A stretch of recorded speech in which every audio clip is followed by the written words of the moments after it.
भगवत गीता इन हिंदी में हम आप सभी का स्वागत करते हैं। अध्याय 2 गीता का सार। श्लोक नंबर 1। संजय ने कहा, करुणा से व्याप्त शोक युक्त अश्रुपूरित नेत्रों वाले अर्जुन को देखकर मधुसूदन कृष्ण ने ये शब्द कहे। तात्पर्य, भौतिक पदार्थों के प्रति करुणा, शोक तथा अश्रु से ये सब असली आत्मा को न जानने के लक्षण हैं। शाश्वत आत्मा के प्रति करुणा ही आत्मा साक्षात्कार है। इस श्लोक में मधुसूदन शब्द महत्वपूर्ण है। कृष्ण ने मधु नामक असुर का वध किया था और अब अर्जुन चाह रहा है कि कृष्ण उस अज्ञान रूपी असुर का वध करे जिसने उसे कर्तव्य से विमुख कर रखा है। यह कोई नहीं जानता कि करुणा का प्रयोग नहीं होना चाहिए। डूबते हुए मनुष्य के वस्त्रों के लिए करुणा मूर्खता होती है। अज्ञान सागर में गिरे हुए मनुष्य को केवल उसके बाहरी पहनाव अर्थात स्थूल शरीर की रक्षा करके ही बचाया जा सकता है। जो इसे नहीं जानता और बाहरी पहनाव के लिए शोक करता है वह शूद्र कहलाता है, अर्थात वह वृथा ही शोक करता है।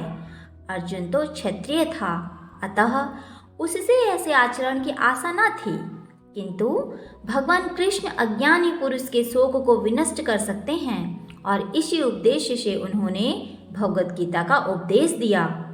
यह अध्याय हमें भौतिक शरीर तथा आत्मा के वैश्लेषिक अध्ययन द्वारा आत्म साक्षात्कार का उपदेश देता है, जिसकी व्याख्या परम अधिकारी भगवान कृष्ण द्वारा की गई है।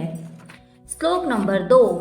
श्री भगवान ने कहा, हे अर्जुन, तुम्हारे मन में यह कलमश आया कैसे?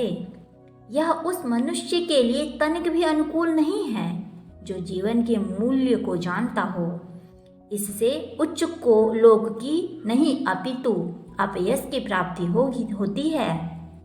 तात्पर्य, श्री कृष्ण तथा भगवान अभिन्न हैं, इसलिए श्री कृष्ण को संपूर्ण गीता में भगवान ही कहा गया है। भगवान परम सत्य की पराकाष्ठा हैं। परम सत्य का बोध ज्ञान की 3 अवस्थाओं में होता है। ब्रह्मा या निर्विशेष सर्वव्यापी चेतना, परमात्मा या भगवान का अंतर्यामी रूप जो समस्त जीवों के हृदय में है, और तथा भगवान या श्री भगवान। परम सत्य की यह धारणा इस प्रकार बताई गई है। परम सत्य का ज्ञाता परम सत्य का अनुभव ज्ञान की 3 अवस्थाओं में करता है और ये सब अवस्थाएं एक रूप हैं। ये ब्रह्म, परमात्मा तथा भगवान के रूप में व्यक्त की जाती हैं। श्लोक नंबर 3। हे पृथापुत्र, इस हीन नपुंसकता को प्राप्त मत हो, यह तुम्हें शोभा नहीं देती। हे शत्रु के दमन करता, हृदय की शूद्र दुर्बलता को त्याग कर युद्ध के लिए खड़े हो। तात्पर्य, अर्जुन को पृथापुत्र के रूप में संबोधित किया गया है। पृथा कृष्ण के पिता वसुदेव की बहन थी, अतः कृष्ण के साथ अर्जुन का रक्त संबंध था। यदि क्षत्रिय पुत्र लड़ने से मना करता है तो वह नाम का क्षत्रिय है, और यदि ब्राह्मण पुत्र अपवित्र कार्य करता है तो वह नाम का ब्राह्मण है। ऐसे क्षत्रिय तथा ब्राह्मण अपने पिता के अयोग्य पुत्र होते हैं।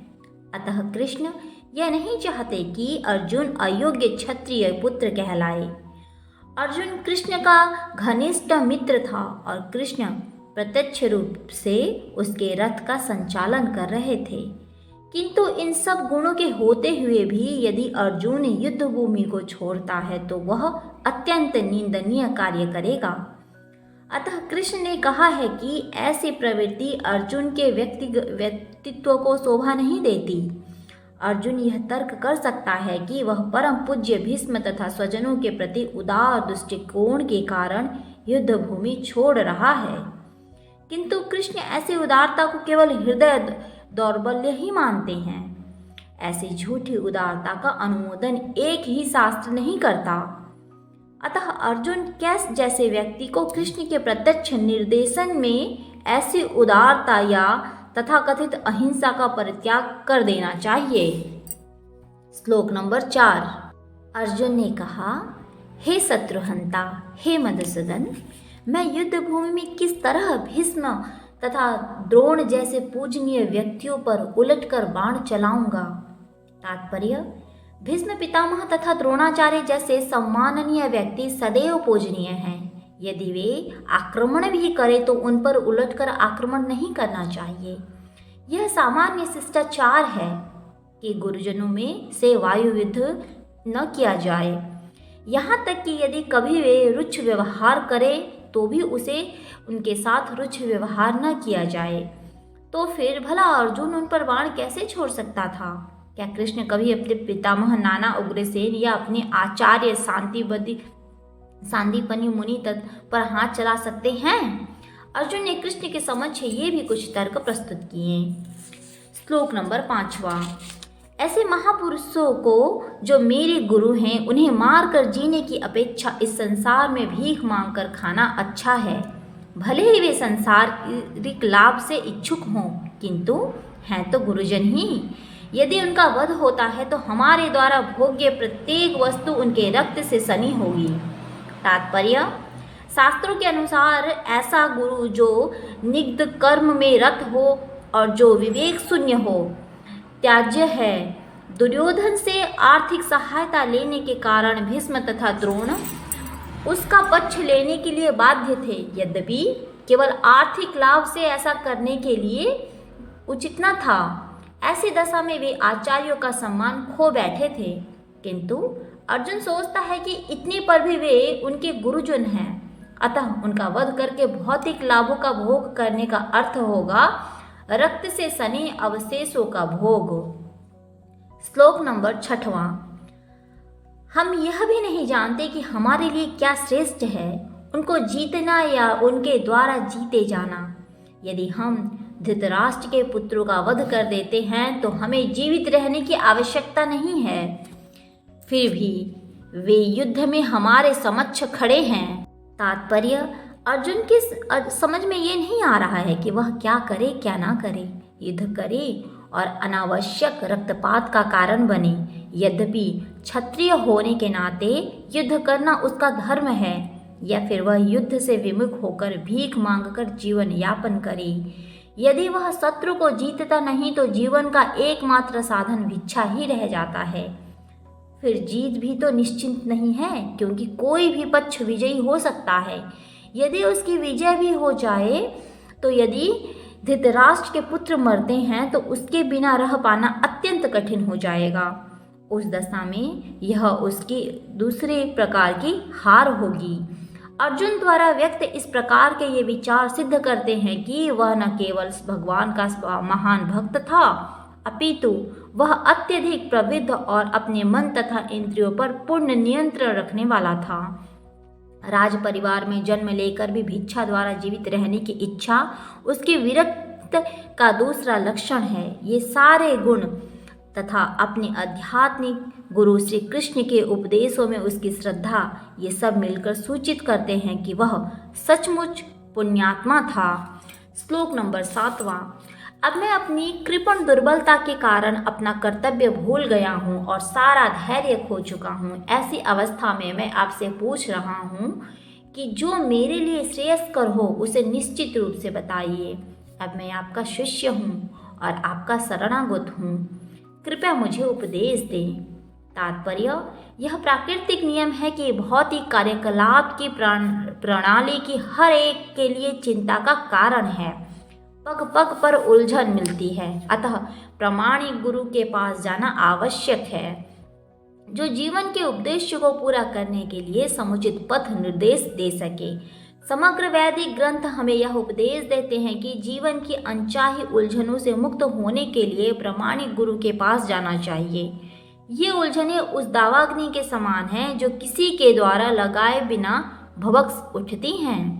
इसी प्रकार विश्व की स्थिति ऐसी ही है कि बिना चाहे जीवन की उलझनें स्वतः उत्पन्न हो जाती हैं। कोई नहीं जानता कि आग लगे, किंतु फिर भी वह लगती है और हम आध्यात्मिक तक व्याकुल हो उठते हैं। श्लोक नंबर 8वां। मुझे ऐसा साधन नहीं दिखता जो मेरी इंद्रियों को सुखाने वाले इस शोक को दूर कर सके। स्वर्गलोक पर देवता के अधिपत्य की तरह इस धन धान्य संपन्न सारी पृथ्वी पर निकष्टक राज्य प्राप्त करके भी मैं इस शोक को दूर नहीं कर सकूंगा। तात्पर्य: यद्यपि अर्जुन धर्म तथा सदाचार के नियमों पर आधारित अनेक तर्क प्रस्तुत करता है, किंतु ऐसा प्रतीत होता है कि वह अपने गुरु भगवान श्री कृष्ण की सहायता के बिना अपनी असली समस्या को हल नहीं कर पा रहा है। वह समझ गया है कि उसका तथाकथित ज्ञान उसकी उन समस्याओं को दूर करने में व्यर्थ है जो उसके सारे अस्तित्व को सुखाए दे रही है, और उसे इन उलझनों को भगवान कृष्ण जैसे आध्यात्मिक गुरु की सहायता के बिना हल कर पाना असंभव लग रहा है। शैक्षिक ज्ञान, विद्वता, उच्च पद, ये सब जीवन की समस्याओं का हल करने में व्यर्थ हैं। यदि कोई इसमें सहायता कर सकता है तो वह एकमात्र गुरु। अतः निष्कर्ष यह निकलता है कि गुरु जो 100% कृष्ण भावना भावित होता है, वही एकमात्र प्रामाणिक गुरु है और वही जीवन की समस्याओं को हल कर सकता है। भगवान चैतन्य ने कहा है कि जो कृष्ण भावनामृत के विज्ञान को में दक्ष हो, कृष्ण तत्ववेत्ता हो, चाहे वह किसी भी जाति का हो, वही वास्तविक गुरु है। श्लोक नंबर 9। संजय ने कहा, इस प्रकार कहने के बाद शत्रु का दमन करने वाले अर्जुन कृष्ण से बोले, हे गोविंद, मैं युद्ध नहीं करूंगा, और चुप हो गए।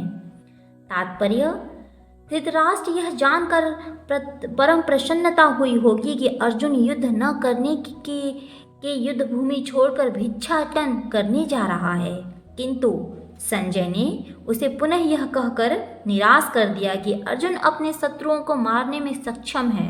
यद्यपि कुछ समय के लिए अर्जुन अपने पारिवारिक स्नेह के प्रति मिथ्या शोक में अभिभूत था, किंतु उसने शिष्य रूप में अपने गुरु श्री कृष्ण की शरण ग्रहण कर ली थी।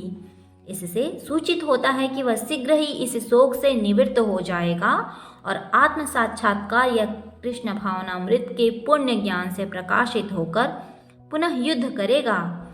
इस तरह धृतराष्ट्र का हर्ष भंग हो जाएगा। श्लोक नंबर 10वां। हे भरतवंशी, उस समय दोनों सेनाओं के मध्य शोकमग्न अर्जुन से कृष्ण ने मानो हंसते हुए ये शब्द कहे।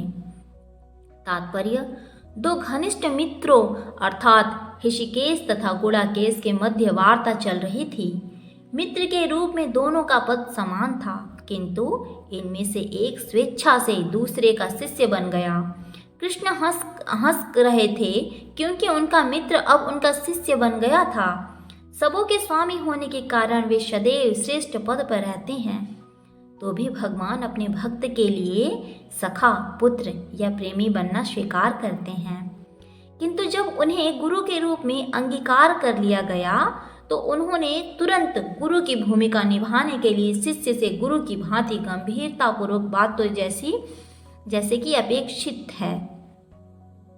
ऐसा प्रतीत होता है कि गुरु तथा शिष्य की वार्ता दोनों सेनाओं की उपस्थिति में हुई, जिससे सारे लोग लाभान्वित हुए। अतः भगवद गीता का संवाद किसी एक व्यक्ति, समाज या जाति के लिए नहीं, अपितु सबों के लिए है, और उसे सुनने के लिए शत्रु या मित्र समान रूप से अधिकारी हैं। श्लोक नंबर 11। श्री भगवान ने कहा, तुम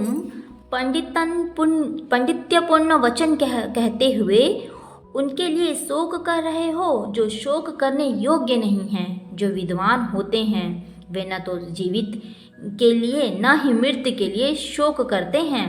तात्पर्य: भगवान ने तत्काल गुरु का पद संभाला और अपने शिष्य को अप्रत्यक्ष मूर्ख कहकर डांटा। उन्होंने कहा, तुम विद्वान की तरह बातें करते हो, किंतु तुम यह नहीं जानते कि जो विद्वान होता है, अर्थात जो यह जानता है कि यह शरीर तथा आत्मा क्या है, वह किसी भी अवस्था में शरीर के लिए, चाहे वह जीवित हो या मृत, शोक नहीं करता।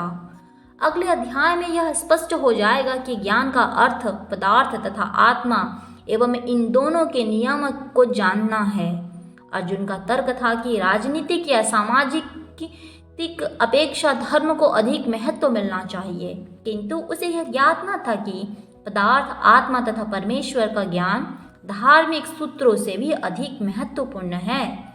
चूंकि उसमें इस ज्ञान का अभाव था, अतः उसे विद्वान नहीं बनना चाहिए, और चूंकि वह अत्यधिक विद्वान नहीं था, इसलिए वह शोक के सर्वथा अयोग्य वस्तु के लिए शोक कर रहा था। यह शरीर जन्मता है और आज या कल इसका विनाश निश्चित है, अतः शरीर उतना महत्वपूर्ण नहीं है जितना कि आत्मा। जो इस तथ्य को जानता है वही असली विद्वान है, और उसके लिए शोक का कोई कारण नहीं हो सकता। श्लोक नंबर 12। ऐसा कभी नहीं हुआ कि मैं न रहा हूँ या तुम न रहे हो, अथवा ये समस्त राजा न रहे हों, और न ऐसा है कि भविष्य में हम लोग नहीं रहेंगे।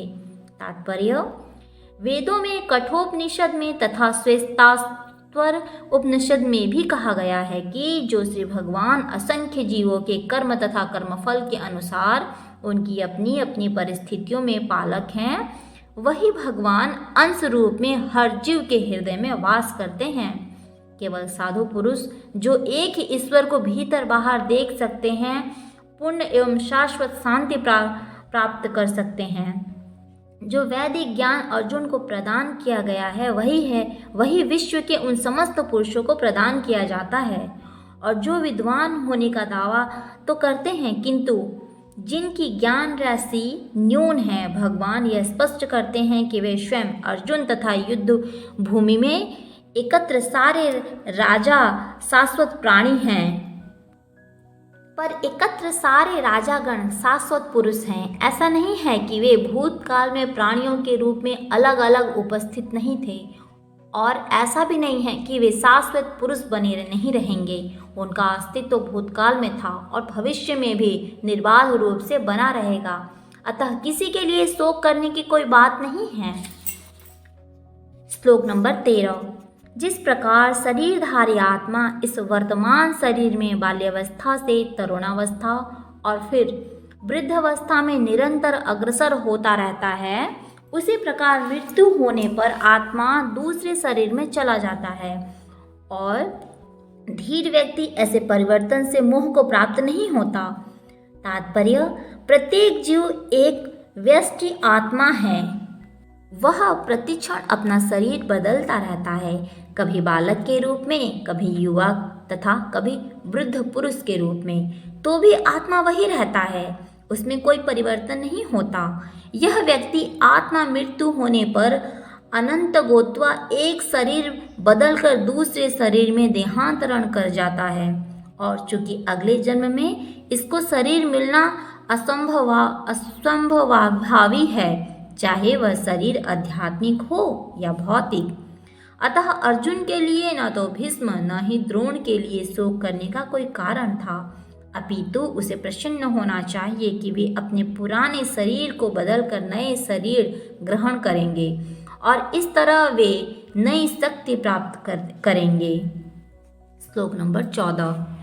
हे कुंती पुत्र, सुख तथा दुख का क्षणिक उदय तथा कालक्रम में उनका अंतर्धीन होना सर्दी तथा गर्मी की ऋतुओं के आने जाने के समान है। हे भरतवंशी, वे इंद्रिय बोध से उत्पन्न होते हैं, और मनुष्य को चाहिए कि अविचल भाव से उनको सहन करना सीखे। तात्पर्य, कर्तव्य निर्वाह करते हुए मनुष्य को सुख तथा दुख के क्षणिक आने जाने को सहन करने का अभ्यास करना चाहिए। वैदिक आदेशानुसार मनुष्य को माघ के मास में भी प्रातःकाल स्नान करना चाहिए। उस समय अत्यधिक ठंड पड़ती है, किंतु जो धार्मिक नियमों का पालन करने वाला है वह स्नान करने में तनिक भी झिझकता नहीं। इसलिए इसी प्रकार एक गृहिणी भीषण से भीषण गर्मी ऋतु में भोजन पकाने में हिचकती नहीं। जलवायु संबंधी असुविधाएं होते हुए भी मनुष्य को अपना कर्तव्य निभाना होता है। इसी प्रकार युद्ध करना क्षत्रिय का धर्म है, अतः उसे अपने किसी मित्र या परिजनों से भी युद्ध करना पड़े तो उसे अपने धर्म से विचलित नहीं होना चाहिए। मनुष्य को ज्ञान प्राप्त करने के लिए धर्म के विधि विधान पालन करने होते हैं, क्योंकि ज्ञान तथा भक्ति से ही मनुष्य अपने आप को माया के बंधन से छुड़ा सकता है। श्लोक नंबर 15। हे पुरुषश्रेष्ठ, जो पुरुष सुख तथा दुख में विचलित नहीं होता और इन दोनों में समभाव रखता है वह निश्चित रूप से मुक्ति के योग्य है। तात्पर्य, जो व्यक्ति आत्म साक्षात्कार की उच्च अव्यवस्था प्राप्त करने के लिए दृढ़ प्रतिज्ञ है और सुख तथा दुख के प्रहारों को समभाव से सह सकता है वह निश्चय ही मुक्ति के योग्य है। वर्णाश्रम धर्म में चौथी अवस्था अर्थात संन्यास आश्रम कष्ट साध्य अवस्था है, किंतु जो अपने जीवन को सचमुच पूर्ण बनाना चाहता है वह समस्त कठिनाइयों के होते हुए भी संन्यास आश्रम अवश्य ग्रहण करता है। ये कठिनाइयाँ पारिवारिक संबंध विच्छेद करने तथा पत्नी और संतान से संबंध तोड़ने के कारण उत्पन्न होती हैं, किंतु यदि कोई इन कठिनाइयों को सह लेता है तो उसके आत्म साक्षात्कार का पथ निष्कंटक हो जाता है। अतः अर्जुन को क्षत्रिय धर्म निर्वाह में दृढ़ रहने के लिए कहा गया है। श्लोक नंबर 16। तत्वदर्शियों में यह निष्कर्ष निकाला है कि असत का तो कोई चिरस्थायित्व नहीं है, किंतु सत अपवर्तित रहता है। उन्होंने इन दोनों की प्रकृति के अध्ययन द्वारा यह निष्कर्ष निकाला है। तात्पर्य, परिवर्तनशील शरीर का कोई स्थायित्व नहीं है। आधुनिक चिकित्सा विज्ञान ने भी यह स्वीकार किया है कि विभिन्न कोशिकाओं की क्रिया प्रतिक्रिया द्वारा शरीर प्रतिक्षण बदलता रहता है। इस तरह शरीर में वृद्ध तथा वृद्धावस्था आती है, किंतु शरीर तथा मन में निरंतर परिवर्तन होने पर भी आत्मा स्थायी रहता है। यही पदार्थ तथा आत्मा का अंतर है। स्वभावतः शरीर नित्य परिवर्तनशील है और आत्मा शाश्वत है। तत्वदर्शियों ने, चाहे वे निर्विशेषवादी हों या सगुणवादी, इस निष्कर्षों की स्थापना की है। विष्णु पुराण में कहा गया है कि विष्णु तथा उनके धाम स्वयं प्रकाश से प्रकाशित हैं। सत तथा असत शब्द आत्मा तथा भौतिक पदार्थ के घोतक हैं। सभी सत तत्वदर्शियों की यह स्थापना है। श्लोक नंबर 17। जो सारे शरीर में व्याप्त है उसे ही तुम अविनाशी समझो, उस अव्यय आत्मा को नष्ट करने में कोई भी समर्थ नहीं है। तात्पर्य, इस श्लोक में संपूर्ण शरीर में व्याप्त आत्मा की प्रकृति का अधिक स्पष्ट वर्णन हुआ है। जो लोग समझते हैं कि जो सारे शरीर में व्याप्त है वह चेतन है, प्रत्येक व्यक्ति को शरीर में किसी अंश या पूरे भाग में सुख दुख का अनुभव होता है, किंतु चेतना की यह व्याप्ति किसी के शरीर तक ही सीमित रहती है। एक शरीर के दुख सुख का बोध दूसरे शरीर को नहीं हो पाता। फलतः प्रत्येक शरीर में व्यष्टि आत्मा है और इस आत्मा की उपस्थिति का लक्षण व्यष्टि चेतना द्वारा परिलक्षित होता है। इस आत्मा को बाल के अग्रभाग के 10,000वें भाग के तुल्य बताया जाता है। यदि बाल के अग्रभाग को 100 भागों में विभाजित किया जाए तो फिर इनमें से प्रत्येक भाग को 100 भागों में विभाजित किया जाए तो इस तरह प्रत्येक भाग की माप आत्मा का परिमाप है। इस प्रकार यही कथन श्लोक में मिलता है। श्लोक नंबर 18। अविनाशी अप्रमेय तथा शाश्वत जीव के भौतिक शरीर का अंत अविस्यंभावी है, अतः हे भरतवंशी युद्ध करो। तात्पर्य, भौतिक शरीर स्वभाव से नाशवान है। यह तत्क्षण नष्ट हो सकता है और 100 वर्ष बाद भी यह केवल समय की बात है। इसे अनंत काल तक बनाए रखने की कोई संभावना नहीं है, किंतु आत्मा इतना सूक्ष्म है कि इसे शत्रु देख भी नहीं सकता, मारना तो दूर रहा। जैसा कि पिछले श्लोक में कहा गया है कि यह इतना सूक्ष्म है कि कोई इसके मापने की बात सोच भी नहीं सकता। अतः दोनों ही दृष्टि से शोक का कोई कारण नहीं है, क्योंकि जीव जिस रूप में है न तो उसे मारा जा सकता है, न ही शरीर को कुछ समय तक या अस्थायी रूप से बचाया जा सकता है। पूर्ण आत्मा के सूक्ष्म कणों अपने कर्म के अनुसार ही यह शरीर धारण करते हैं। श्लोक नंबर 19। जो इस जीवात्मा को मारने वाला समझता है तथा जो इसे मरा हुआ समझता है वे दोनों ही अज्ञानी हैं, क्योंकि आत्मा न तो मारता है न मारा जाता है। जब देहधारी जीव को किसी घातक हथियार से आघात पहुंचाया जाता है तो यह समझ लेना चाहिए कि शरीर के भीतर का जीवात्मा मरा नहीं। आत्मा इतना सूक्ष्म है कि इसे किसी तरह के भौतिक हथियार से मार पाना असंभव है। जैसा कि अगले श्लोक से स्पष्ट हो जाएगा, न ही जीवात्मा अपने आध्यात्मिक स्वरूप के कारण वध्य है। जिसे मारा जाता है या जिसे मरा हुआ समझा जाता है वह केवल शरीर होता है, किंतु इसका तात्पर्य शरीर के वध को प्रोत्साहित करना नहीं है। वैदिक आदेश है जीव किसी भी जीव की हिंसा न करें। न ही जीवात्मा अवध्य है का अर्थ है यह है कि पशु हिंसा को प्रोत्साहन दिया जाए। किसी भी जीव के शरीर को अंधिकार हत्या करना निंद है और राज्य तथा भगवत विधान के द्वारा दंडनीय है। किंतु अर्जुन तो धर्म के नियमानुसार मारने के लिए नियुक्त किया जा रहा था, किसी पागलपनवश नहीं। आत्मा के लिए किसी भी काल में न तो जन्म है न मृत्यु। वह न तो कभी जन्मा है न जन्म लेता है और न जन्म लेगा। वह अजन्मा, नित्य, शाश्वत तथा पुरातन है। शरीर के मारे जाने पर वह मारा नहीं जाता। तात्पर्य, गुणात्मक दृष्टि से परमात्मा का अणु अंश परम से अभिन्न है। वह शरीर की भांति भी कार्य नहीं है। कभी कभी आत्मा को स्थायी या कुटस्थ कहा जाता है। शरीर में 6 प्रकार के रूपांतर होते हैं। वह माता के गर्भ में जन्म लेता है, कुछ काल तक रहता है, बढ़ता है, कुछ परिणाम उत्पन्न करता है और धीरे धीरे क्षीण होता है और अंत में समाप्त होता है। किंतु आत्मा में ऐसा परिवर्तन नहीं होता। आत्मा अजन्मा है, किंतु चूंकि वह भौतिक शरीर धारण करता है अतः शरीर जन्म लेता है। आत्मा न तो जन्म लेता है न मरता है। जिसका जन्म होता है उसकी मृत्यु भी होती है।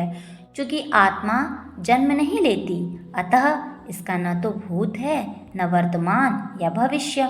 वह नित्य, शाश्वत तथा सनातन है, अर्थात उसके जन्म लेने का कोई इतिहास नहीं है। हम शरीर के प्रभाव में आकर आत्मा के जन्म मरण आदि का इतिहास खोजते हैं। आत्मा शरीर की तरह कभी वृद्ध नहीं होता। अतः तथाकथित वृद्ध पुरुष भी अपने में बाल्यकाल या युवावस्था जैसी अनुभूति पाता है। शरीर के परिवर्तनों का आत्मा पर कोई प्रभाव नहीं पड़ता। आत्मा वृक्ष या किसी अन्य भौतिक वस्तु की तरह क्षीण नहीं होता। आत्मा की कोई उपसृष्टि नहीं होती। शरीर की उपसृष्टि संतानें हैं और वे भी व्यष्टि आत्माएं हैं और शरीर के कारण वे किसी न किसी भी संतानें प्रतीत होते हैं। शरीर की वृद्धि आत्मा की उपस्थिति के कारण होती है, किंतु आत्मा के न तो कोई उपवृद्धि है न ही उसमें कोई परिवर्तन होता है। नंबर 21। हे पार्थ, जो व्यक्ति यह जानता है कि आत्मा अविनाशी, अजन्मा, शाश्वत तथा अव्यय है, वह भला किसी को कैसे मार सकता है या मरवा सकता है। तात्पर्य, प्रत्येक वस्तु की समुचित उपयोगिता होती है और जो ज्ञानी होता है वह जानता है कि किसी भी वस्तु का कहाँ और कैसे प्रयोग किया जाए। इसी प्रकार हिंसा की भी अपनी उपयोगिता है और इसका उपयोग इसे जानने पर निर्भर करता है। यद्यपि हत्या करने वाले व्यक्ति को न्याय संहिता के अनुसार प्राणदंड दिया जाता है, किंतु न्यायाधीश जो दोषी नहीं ठहराया जा सकता, क्योंकि वह न्याय संहिता के अनुसार ही दूसरे व्यक्ति पर हिंसा किए जाने का आदेश देता है। मनुष्यों के विधि ग्रंथ मनु संहिता में इसका समर्थन किया गया है कि हत्यारे को प्राणदंड देना चाहिए, जिससे उसे अगले जीवन में अपना पाप कर्म भोगना न पड़े। अतः राजा द्वारा हत्यारे को फांसी का दंड एक प्रकार से लाभप्रद है, इस प्रकार जब कृष्ण युद्ध करने का आदेश देते हैं तो यह समझ लेना चाहिए कि यह हिंसा परम न्याय के लिए है, और इस तरह अर्जुन को इस आदेश का पालन यह समझकर करना चाहिए कि कृष्ण के लिए किया गया युद्ध हिंसा नहीं है, क्योंकि मनुष्य या दूसरे शब्दों में आत्मा को मारा नहीं जा सकता। अतः न्याय के हेतु तथाकथित हिंसा की अनुमति है। श्लोक नंबर 22वां। जिस प्रकार मनुष्य पुराने वस्त्रों को त्याग कर नए वस्त्र धारण करता है, उसी प्रकार आत्मा पुराने तथा व्यर्थ के शरीरों को त्याग कर नवीन भौतिक शरीर धारण करती है। तात्पर्य, अणु आत्मा द्वारा शरीर का परिवर्तन एक स्वीकृत तथ्य है। आधुनिक विज्ञानी जन तक जो आत्मा के अस्तित्व पर विश्वास नहीं करते, पर साथ ही हृदय से शक्ति साधन की व्याख्या भी नहीं कर पाते, उन परिवर्तनों को स्वीकार करने को बाध्य हैं जो बाल्यकाल से कौमारावस्था और फिर तरुणावस्था तथा वृद्धावस्था में होते हैं। वृद्धावस्था में यही परिवर्तन दूसरे शरीर में स्थानांतरित हो जाता है। इसकी व्याख्या पिछले श्लोक में की जा चुकी है। श्लोक नंबर 23।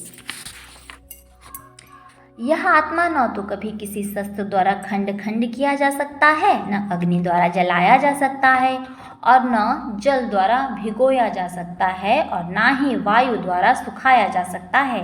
तात्पर्य, सारे हथियार, तलवार, अग्नेयास्त्र, वर्षा के अस्त्र, चक्रवात आदि आत्मा को मारने में असमर्थ हैं। ऐसा प्रतीत होता है कि आधुनिक आज्ञेय अस्त्रों के अतिरिक्त मिट्टी, जल, वायु, आकाश आदि के भी अनेक प्रकार के हथियार होते हैं।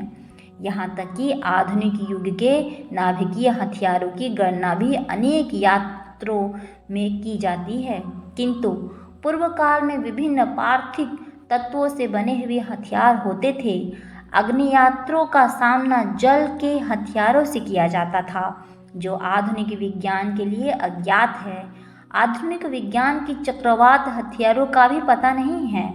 जो कि भी हो, आत्मा को न तो कभी खंड खंड किया जा सकता है, न किन्हीं वैज्ञानिक हथियारों से उनका संहार किया जा सकता है, चाहे उनकी संख्या कितनी ही क्यों ना हो। श्लोक नंबर 24। यह आत्मा अखंडित तथा अघुलनशील है। इसे न तो जलाया जा सकता है, न ही सुखाया जा सकता है। यह शाश्वत, सर्वव्यापी, अविकारी, स्थिर तथा सदैव एक सा रहने वाला है।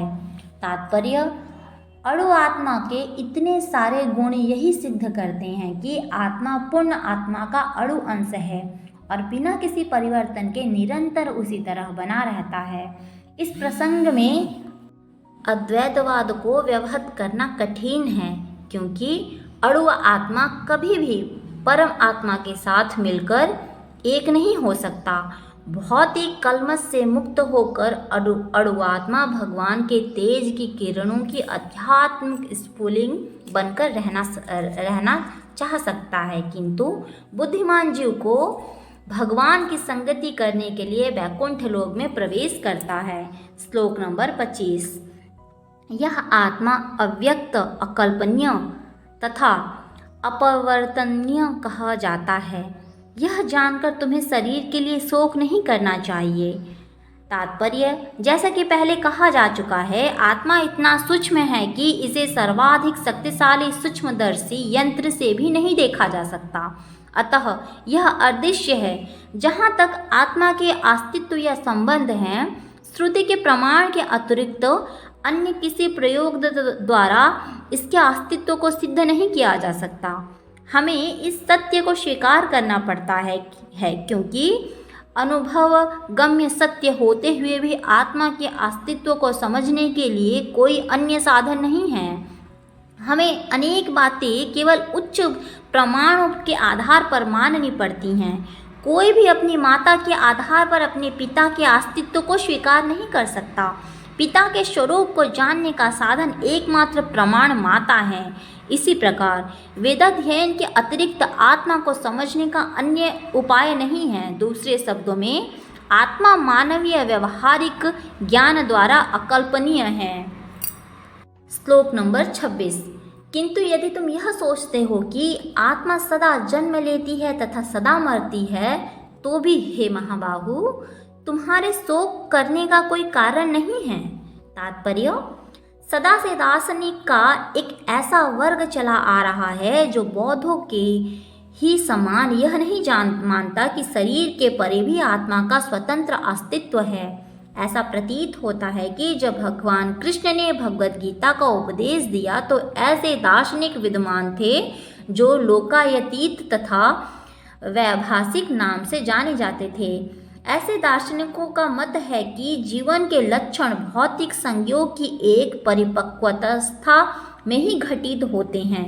आधुनिक भौतिक विज्ञान तथा भौतिकवादी दार्शनिक भी ऐसा ही सोचते हैं। उनके अनुसार शरीर भौतिक तत्वों का संयोग है और एक अवस्था ऐसी आती है जब भौतिक तथा रासायनिक तत्वों के संयोग से लक्षण विकसित हो उठते हैं। नितत्व विज्ञान इसी दर्शन पर आधारित है। श्लोक नंबर 27वां। जिसने जन्म लिया है उसकी मृत्यु निश्चित है और मृत्यु के पश्चात पुनर्जन्म भी निश्चित है। अतः अपने अपरिहार्य कर्तव्य पालन में तुम्हें शोक नहीं करना चाहिए। तात्पर्य, मनुष्य को अपने कर्मों के अनुसार जन्म ग्रहण करना होता है और एक कर्म अवधि समाप्त होने पर उसे मरना होता है जिससे वह दूसरा जन्म ले सके। इस प्रकार मुक्ति प्राप्त किए बिना ही जन्म मृत्यु का यह चक्र चलता रहता है। जन्म मरण के इस चक्र से वृथा हत्या, वध तथा युद्ध का समर्थन नहीं होता, किंतु मानव समाज में शांति व्यवस्था बनाए रखने के लिए हिंसा तथा युद्ध अपरिहार्य है।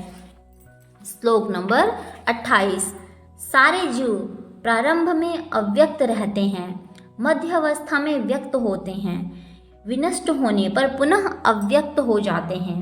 अतः शोक करने की क्या आवश्यकता। तात्पर्य, यह स्वीकार करते हुए कि दो प्राणियों के दार्शनिक हैं, एक तो वे जो आत्मा के अस्तित्व को मानते हैं और दूसरे वे जो आत्मा के अस्तित्व को नहीं मानते। कहा जा सकता है कि किसी भी दशा में शोक करने का कोई कारण नहीं है। आत्मा के अस्तित्व को न मानने वालों को वेदांतवादी नास्तिक कहते हैं। यदि हम तर्क के लिए इस नास्तिकवादी सिद्धांत को भी मान ले तो भी शोक करने का कोई कारण नहीं है। आत्मा के पृथक अस्तित्व से भिन्न सारे भौतिक तत्व सृष्टि के पूर्ण अदृश्य रहते हैं। इस अदृश्य रहने की सूक्ष्म अवस्था से ही दृश्य अवस्था आती है। जिस प्रकार आकाश से वायु उत्पन्न होती है, वायु से अग्नि और अग्नि से जल और जल से पृथ्वी उत्पन्न होती है, पृथ्वी से अनेक प्रकार के पदार्थ प्रकट होते हैं। श्लोक नंबर 29। कोई आत्मा को आश्चर्य से देखता है, कोई इसे आश्चर्य की तरह बताता है तथा कोई इसे आश्चर्य की तरह सुनता है, किंतु कोई कोई इसके विषय में सुनकर भी कुछ नहीं समझ पाते। तात्पर्य, विशाल पशु, विशाल वटवृक्ष तथा 1 इंच स्थानों में लाखों करोड़ों की संख्या में उपस्थित सूक्ष्म कीटाणु के भीतर अणु आत्मा की उपस्थिति निश्चित रूप से आश्चर्यजनक है। अल्पज्ञ तथा दुराचारी व्यक्ति अणु आत्मा के स्फुलिंग चमत्कारों को नहीं समझ पाता, भले ही उसे बड़े से बड़े ज्ञानी जिसने विश्व के प्रथम प्राणी ब्रह्मा को भी भिक्षा दी हो क्यों न समझाए। वस्तुओं के स्थूल भौतिक बोध के कारण इस युग के अधिकांश व्यक्ति इसकी कल्पना नहीं कर सकते कि इतना सूक्ष्म कण किस प्रकार इतना विराट तथा इतना लघु बन सकता है। श्लोक नंबर 30। हे भरतवंशी, शरीर में रहने वाले का कभी भी वध नहीं किया जा सकता, अतः तुम्हें किसी भी जीव के लिए शोक करने की आवश्यकता नहीं है। तात्पर्य, अब भगवान अविकारी आत्मा विषयक अपना उपदेश समाप्त कर रहे हैं। अमर आत्मा का अनेक प्रकार से वर्णन करते हुए भगवान कृष्ण ने आत्मा को अमर तथा शरीर को नाशवान सिद्ध किया है। अतः क्षत्रिय होने के नाते अर्जुन को इस भय से कि युद्ध में उसके पितामह भीष्म तथा द्रोण मारे जाएंगे, अपने कर्तव्य से विमुख नहीं होना चाहिए। कृष्ण को प्रमाण मानकर भौतिक देह से भिन्न आत्मा का पृथक अस्तित्व स्वीकार करना ही होगा। यह नहीं कि आत्मा जैसी कोई वस्तु नहीं, या कि जीवन के लक्षण रसायनों की 31। क्षत्रिय होने के नाते अपने विशिष्ट धर्म का विचार करते हुए तुम्हें जानना चाहिए कि धर्म के लिए युद्ध करने से बढ़कर तुम्हारे लिए अन्य कोई कार्य नहीं है। अतः तुम्हें संकोच करने की कोई भी आवश्यकता नहीं है। तात्पर्य: सामाजिक व्यवस्था के 4 वर्णों में द्वितीय वर्ण उत्तम शासन के लिए है और क्षत्रिय कहलाता है। छत का अर्थ है चोट खाया हुआ, जो क्षति से रक्षा करे वह क्षत्रिय कहलाता है। क्षत्रियों को वन में आखेट करने का प्रशिक्षण दिया जाता है। क्षत्रिय जंगल में रहकर शेर को ललकारता है और उसके आमने सामने अपनी तलवार से लड़ता था। शेर की मृत्यु होने पर उसकी राजसी ढंग से अंत्येष्टि की जाती थी। आज भी जयपुर रियासत के क्षत्रिय राजा इस प्रथा का पालन करते हैं। क्षत्रियों को विशेष रूप से ललकारने तथा मारने की शिक्षा दी जाती है, क्योंकि कभी कभी धार्मिक हिंसा अनिवार्य होती है। इसलिए क्षत्रियों को सीधे संन्यासाश्रम ग्रहण करने का विधान नहीं है। राजनीति में अहिंसा कूटनीतिक चाल हो सकती है, किंतु यह कभी भी कारण या सिद्धांत नहीं। श्लोक नंबर 32। हे पार्थ, वे क्षत्रिय सुखी हैं जिन्हें ऐसे युद्ध के अवसर अपने आप प्राप्त होते हैं, जिससे उनके लिए स्वर्ग योग के द्वार खुल जाते हैं। तात्पर्य: विश्व के परम गुरु भगवान कृष्ण अर्जुन की इस प्रवृत्ति की भर्त्सना करते हैं जब वह कहता है कि उसे इस युद्ध में कुछ भी तो लाभ नहीं दिख रहा है, इससे नरक में शाश्वत वास करना होगा। अर्जुन द्वारा ऐसे वक्तव्य केवल अज्ञानजन्य थे। वह अपने स्वधर्म के आचरण में अहिंसक बनना चाह रहा था, किंतु एक क्षत्रिय के लिए युद्ध भूमि में स्थित होकर इस प्रकार अहिंसक बनना मूर्खों का दर्शन है। श्लोक नंबर 33। किंतु यदि तुम युद्ध करने में स्वधर्म को संपन्न नहीं करते तो तुम्हें निश्चित रूप से अपने कर्तव्य की अपेक्षा करने का पाप लगेगा और तुम योद्धा के रूप में भी अपना यश खो दोगे। तात्पर्य: अर्जुन विख्यात योद्धा था जिसने शिव आदि अनेक देवताओं से युद्ध करके यश अर्जित किया था। शिकारी के वेशों में शिव जी से युद्ध करके तथा उन्हें हराकर अर्जुन ने उन्हें प्रसन्न किया था और वर के रूप में पाशुपतास्त्र प्राप्त किया था। सभी लोग जानते थे कि वह एक महान योद्धा है। स्वयं द्रोणाचार्य ने उसे आशीष दिया था और एक विशेष अस्त्र प्रदान किया था, जिससे वह अपने गुरु का भी वध कर सकता है। इस प्रकार वह अपने धर्मपिता एवं स्वर्ग के राजा इंद्र समेत अनेक अधिकारियों के अनेक योद्धा के प्रमाण पत्र प्राप्त कर चुका था। किंतु यदि वह इस समय युद्ध का परित्याग करता है तो वह न केवल क्षत्रिय धर्म की उपेक्षा का दोषी होगा, अपितु उसके यश को भी हानि होगी और वह नरक जाने के लिए अपना मार्ग तैयार कर लेगा। दूसरे शब्दों में वह युद्ध करने से नहीं अपितु युद्ध से पलायन करने के कारण नरक का भागी होगा। श्लोक नंबर 34। लोग सदैव तुम्हारे अपयश का वर्णन करेंगे। सम्मानित व्यक्ति के लिए अपयश तो मृत्यु से भी बढ़कर है।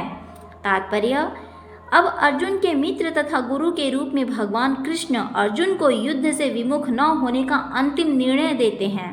वे कहते हैं, अर्जुन, यदि तुम युद्ध प्रारंभ होने के पूर्व ही युद्ध भूमि छोड़ देते हो तो लोग तुम्हें कायर कहेंगे, और यदि तुम सोचते हो कि लोग गाली देते हैं किंतु तुम युद्ध भूमि में भागकर अपनी जान बचा लोगे तो मेरी सलाह है कि तुम्हें युद्ध में मर जाना ही श्रेयस्कर होगा। तुम जैसे सम्मानीय व्यक्ति के लिए अपकीर्ति मृत्यु से भी बुरी है। अतः तुम्हें प्राण भय से भागना नहीं चाहिए, युद्ध में मर जाना ही श्रेयस्कर होगा। इससे तुम मेरी मित्रता का दुरुपयोग करने तथा समाज में अपनी प्रतिष्ठा खोने के अपयश से बच जाओगे। श्लोक नंबर 35। जिन जिन महान योद्धाओं ने तुम्हारे नाम तथा यश को सम्मान दिया है वे सोचेंगे कि तुमने डर के मारे युद्ध भूमि छोड़ दी है और इस तरह वे तुम्हें तुच्छ मानेंगे। तात्पर्य, भगवान कृष्ण अर्जुन को अपना निर्णय सुना रहे हैं। तुम यह मत सोचो कि दुर्योधन, कर्ण तथा अंत अन्य समकालीन महारथी यह सोचेंगे कि तुम अपने भाइयों तथा पितामह पर दया करके युद्ध भूमि छोड़ी। वे तो यही सोचेंगे कि तुमने अपने प्राणों के भय से युद्ध भूमि छोड़ी है। इस प्रकार उनकी दृष्टि में तुम्हारे प्रति जो सम्मान है वह धूल में मिल जाएगा। श्लोक नंबर 36। तुम्हारे शत्रु अनेक प्रकार के कटु शब्दों से तुम्हारा वर्णन करेंगे, तुम्हारी सामर्थ्य का उपहास करेंगे। तुम्हारे लिए इससे दुखदाई और क्या हो सकता है। तात्पर्य, प्रारंभ में ही भगवान कृष्ण को अर्जुन के अयाचित दयाभाव पर आश्चर्य हुआ था और उन्होंने इस दयाभाव को अयोचित बताया था। अब उन्होंने विस्तार से अर्जुन के तथाकथित दयाभाव के विरुद्ध कहे गए अपने वचनों को सिद्ध कर दिया है। श्लोक नंबर 37। हे कुंती पुत्र, तुम यदि युद्ध में मारे जाओगे तो स्वर्ग प्राप्त करोगे, या यदि तुम जीत जाओगे तो पृथ्वी के साम्राज्य का भोग करोगे। अतः दृढ़ संकल्प करके खड़े हो और युद्ध करो। तात्पर्य, यद्यपि अर्जुन के पक्ष में विजय निश्चित न थी, फिर भी उसे युद्ध करना था, क्योंकि यदि वह युद्ध में मारा भी गया तो वह स्वर्गलोक को ही जाएगा। श्लोक नंबर 38। तुम सुख या दुख, हानि या लाभ, विजय या पराजय का विचार किए बिना युद्ध के लिए युद्ध करो। ऐसा करने पर तुम्हें कोई पाप नहीं लगेगा। तात्पर्य, अब भगवान कृष्ण प्रत्यक्ष रूप से कहते हैं कि अर्जुन को युद्ध के लिए युद्ध करना चाहिए, क्योंकि यह उनकी इच्छा है। कृष्ण भावनामृत के कार्यों में सुख या दुख, हानि या लाभ, जय या पराजय को कोई महत्व नहीं दिया जाता। दिव्य चेतना तो यही है होगी कि हर कार्य कृष्ण के निमित्त किया जाए। अतः भौतिक कार्यों का कोई बंधन नहीं होता। जो कोई सतोगुण या रजोगुण के अधीन होकर अपनी इंद्रिय तृप्ति के लिए कर्म करता है, उसे अच्छे या बुरे फल प्राप्त होते हैं, किंतु जो कृष्ण भावनामृत के कार्यों में अपने आप को समर्पित करता है, वह सामान्य कर्म करने वाले के समान किसी का कृतज्ञ या ऋणी नहीं होता। श्लोक नंबर 39। यहाँ मैंने वैश्लेषिक अध्ययन द्वारा इस ज्ञान का वर्णन किया है। यह निष्काम भाव से कर्म करना बता रहा हूँ, उसे सुनो। हे पृथापुत्र, तुम यदि ऐसे ज्ञान से कर्म करोगे तो तुम्हें कर्मों के बंधन से अपने को मुक्त कर सकते हो। तात्पर्य, वैदिक कोश निरुक्त के अनुसार सांख्य का अर्थ है विस्तार से वस्तुओं का वर्णन करने वाला, तथा सांख्य उस दर्शन के लिए प्रयुक्त मिलता है जो आत्मा की वास्तविक प्रवृत्ति का वर्णन करता है, और योग का अर्थ है इंद्रियों का निग्रह। अर्जुन का युद्ध न करने का प्रस्ताव इंद्रिय तृप्ति पर आधारित था। वह अपने प्रधान कर्तव्य को भूलकर युद्ध से दूर रहना चाहता था, क्योंकि उसने यह सोचा कि धृतराष्ट्र के पुत्रों अर्थात अपने बंधु बांधवों को परास्त करके राज्य भोग करने की अपेक्षा अपने संबंधियों तथा स्वजनों को न मारकर वह अधिक सुखी रहेगा। दोनों ही प्रकार के मूल सिद्धांत तो इंद्रिय तृप्ति ही था। मनुष्य को यह जान लेना चाहिए कि बुद्धि योग का अर्थ कृष्ण भावनामृत में पूर्ण आनंद तथा भक्ति के ज्ञान में कर्म करना है। जो व्यक्ति भगवान की तुष्टि के लिए कर्म करता है, चाहे वह कर्म कितना भी कठिन क्यों न हो, वह बुद्धि योग के सिद्धांत के अनुसार कार्य करता है, दिव्य आनंद का अनुभव करता है। ऐसी दिव्य व्यवस्था के कारण उसे भगवत कृपा से स्वतः संपूर्ण दिव्य ज्ञान प्राप्त हो जाता है, और ज्ञान प्राप्त करने के लिए अतिरिक्त श्रम किए बिना ही उसकी पूर्ण मुक्ति हो जाती है। कृष्ण भावना भावित कर्म तथा फल प्राप्ति की इच्छा से किए गए कर्म में विशेषतया पारिवारिक या भौतिक सुख प्राप्त करने की इंद्रिय तृप्ति के लिए किए गए कर्म में प्रचुर अंतर होता है। वह बुद्धि योग हमारे द्वारा संपन्न कार्य का दिव्य गुण है। श्लोक नंबर 40। इस प्रयास में न तो हानि होती है न ही हास, अपितु इस पथ पर की गई अल्प प्रगति भी महान भय से रक्षा करती है।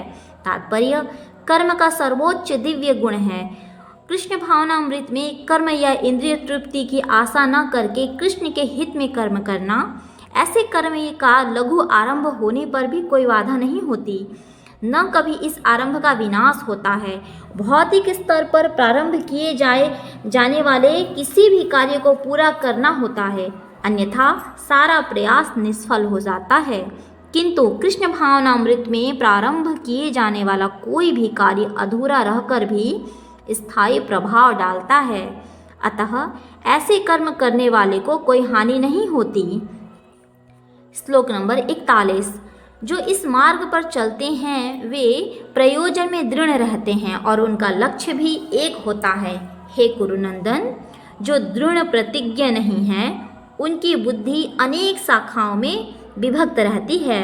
तात्पर्य, यह दृढ़ श्रद्धा की कृष्ण भावनामृत द्वारा मनुष्य जीवन की सर्वोच्च प्राप्त कर सकता है, व्यवसायित्मा बुद्धि कहलाती है। चैतन्य चरितामृत में मध्य कहा गया है। श्रद्धा का अर्थ है किसी अलौकिक वस्तु में अटूट विश्वास। जब कोई कृष्ण भावनामृत के कार्यों में लगा होता है तो उसे परिवार, मानवता या राष्ट्रीयता के से वध कर कार्य करने की आवश्यकता नहीं होती। पूर्व में किए गए शुभ अशुभ कर्मों के फल ही उसे सकाम कर्मों में लगाते हैं। जब कोई कृष्ण भावनामृत में संलग्न हो तो उसे अपने कार्यों के शुभ फल के लिए प्रयत्नशील नहीं रहना चाहिए। जब कोई कृष्ण भावनामृत में लीन होता है तो उसके सारे कार्य आध्यात्मिक धरातल पर होते हैं। उनके अच्छे तथा बुरे का द्वैत नहीं रह जाता। कृष्ण भावनामृत की सर्वोच्च सिद्धि देहात्म बुद्धि का त्याग है। कृष्ण भावनामृत की प्रगति के साथ क्रमशः यह अव्यवस्था स्वतः प्राप्त हो जाती है। श्लोक नंबर 42 और 43। अल्पज्ञानी व्यक्ति मनुष्य वेदों के उन अलंकारित शब्दों के प्रति अत्यधिक आसक्त रहते हैं जो स्वर्ग की प्राप्ति, अच्छे जन्म, शक्ति इत्यादि के लिए विविध सकाम कर्म करने की संस्तुति करते हैं। इंद्रिय तृप्ति तथा ऐश्वर्यमय जीवन की अभिलाषा के कारण वे कहते हैं कि इससे बढ़कर और कुछ भी नहीं है। तात्पर्य, साधारणतः जब लोग अत्यंत बुद्धिमान नहीं होते और वे अज्ञान के कारण वेदों के कर्मकांड भाग में बताए गए सकाम कर्मों के प्रति अत्यधिक आसक्त रहते हैं, वे स्वर्ग में जीवन का आनंद उठाने के लिए इंद्रिय तृप्ति कराने वाले प्रस्ताव से अधिक और कुछ नहीं चाहते। जहाँ मदिरा तथा तरुणियाँ उपलब्ध हैं और भौतिक ऐश्वर्य सर्वसामान्य है, वेदों में स्वर्गलोक पहुँचने के लिए अनेक यज्ञों की संस्तुति है, जिसमें ज्योतिष्टोम यज्ञ प्रमुख है। वास्तव में वेदों में कहा गया है कि जो स्वर्ग जाना चाहता है उसे ये यज्ञ संपन्न करने चाहिए, और अल्पज्ञानी पुरुष सोचते हैं कि वैदिक ज्ञान का सारा अभिप्राय इतना ही है। ऐसे लोगों के लिए कृष्ण भावनामृत के दृढ़ कर्म में स्थित हो पाना अत्यंत कठिन है। जिस प्रकार मूर्ख लोग विषैले वृक्षों के फूलों के प्रति बिना यह जाने कि इस आकर्षण का क्या फल होगा आसक्त रहते हैं, उसी प्रकार अज्ञानी व्यक्ति स्वर्ग, ऐश्वर्य तथा तज्जनित इंद्रिय भोग के प्रति आकृष्ट रहते हैं। श्लोक नंबर 44। जो लोग इंद्रिय भोग तथा ऐश्वर्य के प्रति अत्यधिक आसक्त होने से ऐसी वस्तुओं से मोहग्रस्त हो जाते हैं, उनके मनों में भगवान के प्रति भक्ति का दृढ़ निश्चय नहीं होता। तात्पर्य, समाधि का अर्थ है स्थिर मन। वैदिक शब्दकोश निरुक्ति के अनुसार समज्ञ अधीयते, जब मन आत्मा को समझने में स्थिर रहता है तो उसे समाधि कहते हैं। जो लोग इंद्रिय भोग में रुचि रखते हैं अथवा जो ऐसी क्षणिक वस्तुओं से मोहग्रस्त हैं, उनके लिए समाधि कभी भी संभव नहीं है। माया के चक्कर में पड़कर वे न्यूनाधिक पतन को प्राप्त होते हैं।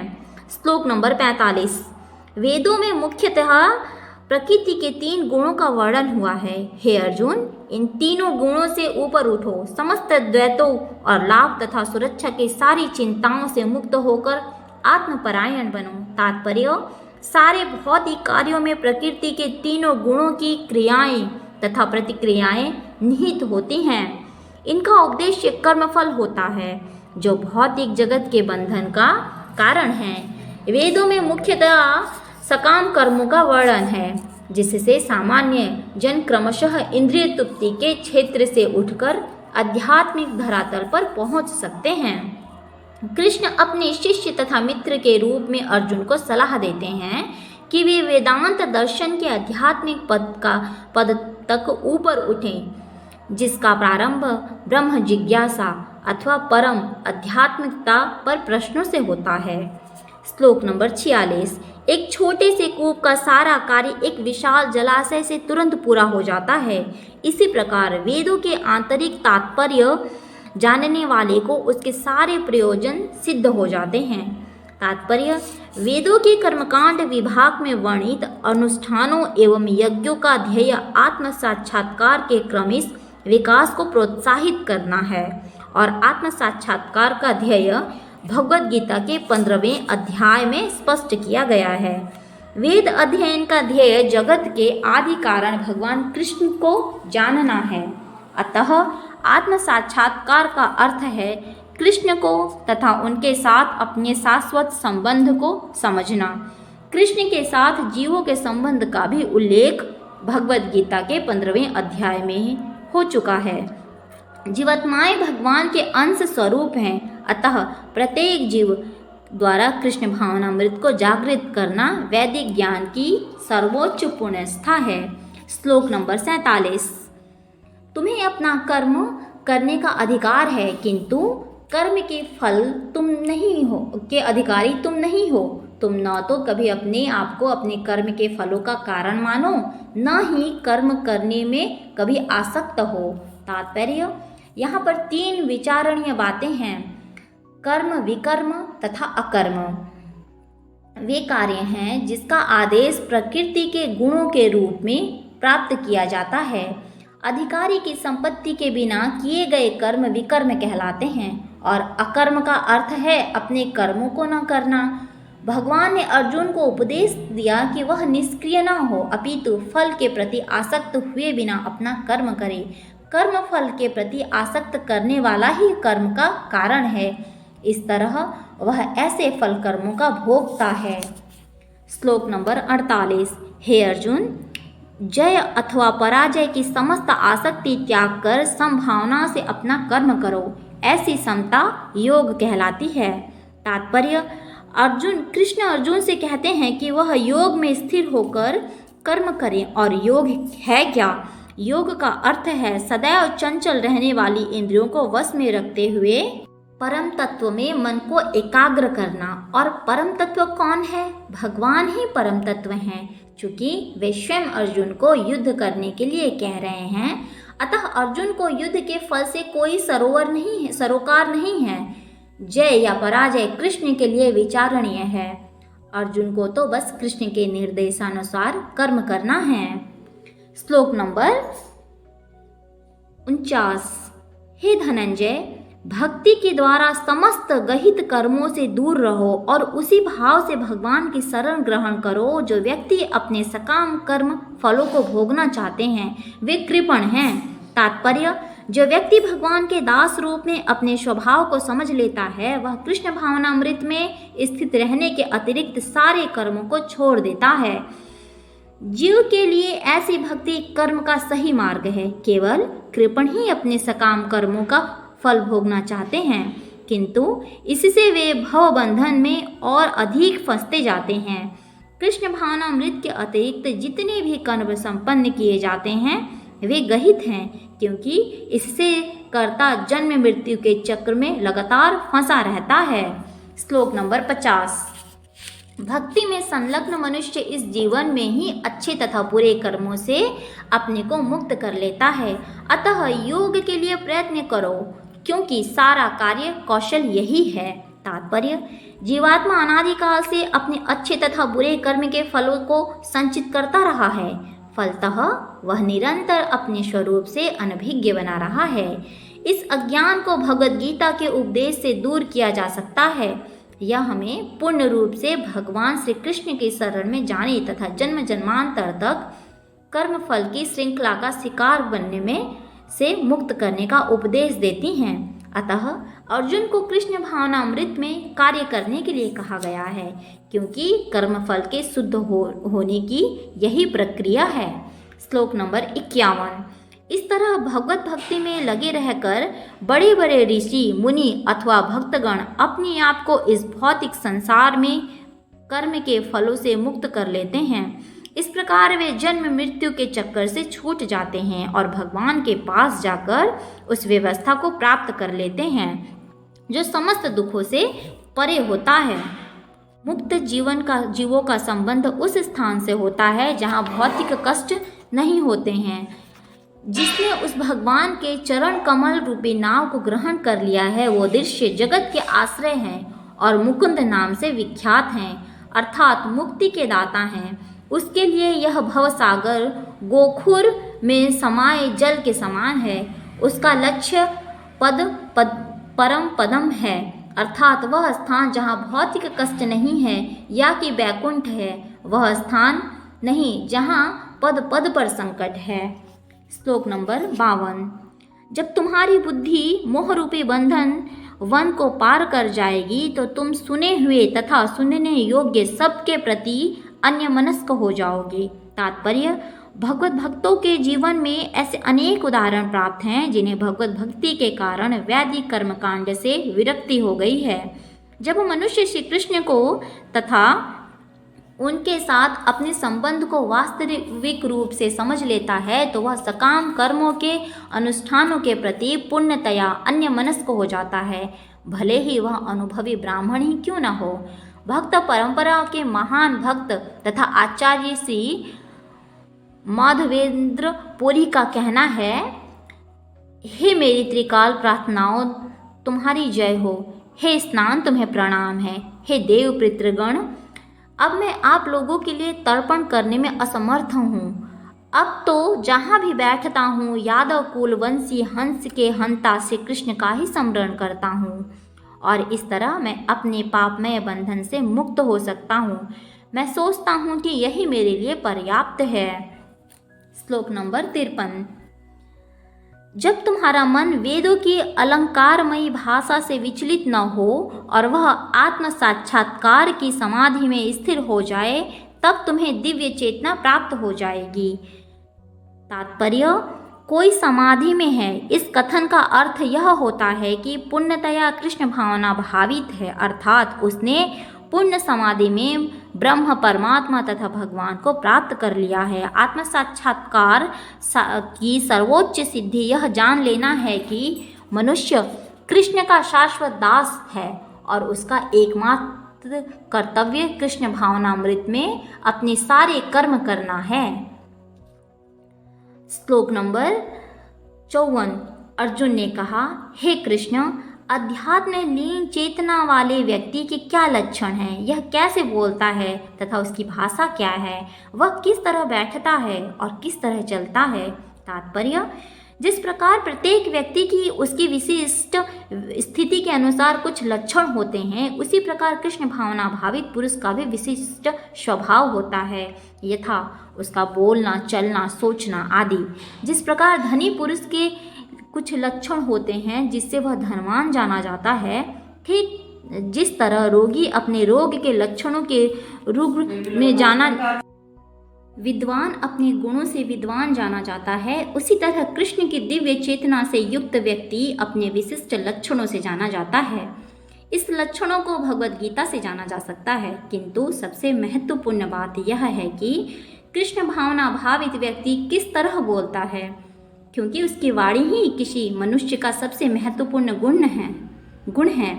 कहा जाता है कि मूर्ख का पता तब तक नहीं चल सकता जब तक वह बोलता नहीं।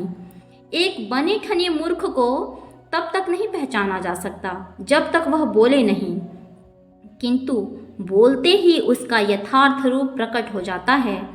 कृष्ण भावना भावित व्यक्ति का सर्व प्रमुख लक्षण यह है कि वह केवल कृष्ण तथा उन्हीं के विषय संबंध विषयों के बारे में बोलता है।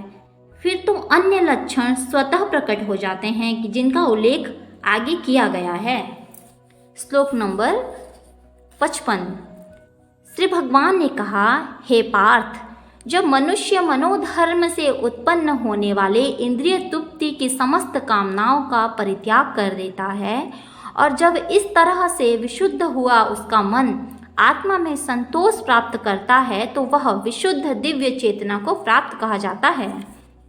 तात्पर्य, श्रीमद् भागवत में पुष्टि हुई है कि जो मनुष्य स्वयं पूर्णतया कृष्ण भावना भावित या भगवत भक्त होता है उसमें महर्षियों के समस्त सद्गुण पाए जाते हैं, किंतु जो व्यक्ति अध्यात्म में स्थित नहीं होता उसमें एक भी योग्यता नहीं होती, क्योंकि वह अपने मनोधर्म पर ही आश्रित रहता है। फलतः यहाँ यह ठीक ही कहा गया है कि व्यक्ति की मनोधर्म द्वारा कल्पित सारी विषय वासनाओं को त्यागना होता है।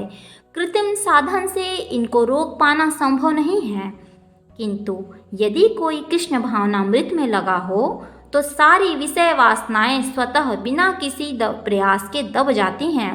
अतः मनुष्य को बिना किसी झिझक के कृष्ण भावनामृत में लगना होगा, क्योंकि यह भक्ति उसे दिव्य चेतना प्राप्त करने में सहायक होगी। अत्यधिक उन्नत जीवात्मा अपने आप को परमेश्वर का शाश्वत दास मानकर आत्मतुष्ट रहता है। ऐसे आध्यात्मिक पुरुष के पास भौतिकता से उत्पन्न एक भी विषय वासना भटक नहीं पाती। वह अपने को निरंतर भगवान का सेवक मानते हुए सहज रूप से सदैव प्रसन्न रहता है। श्लोक नंबर 56। जो त्रय तापों के होने पर भी मन में विचलित नहीं होता अथवा मुख से सुख से में प्रसन्न नहीं रह होता और जो आसक्ति भय तथा क्रोध से मुक्त है,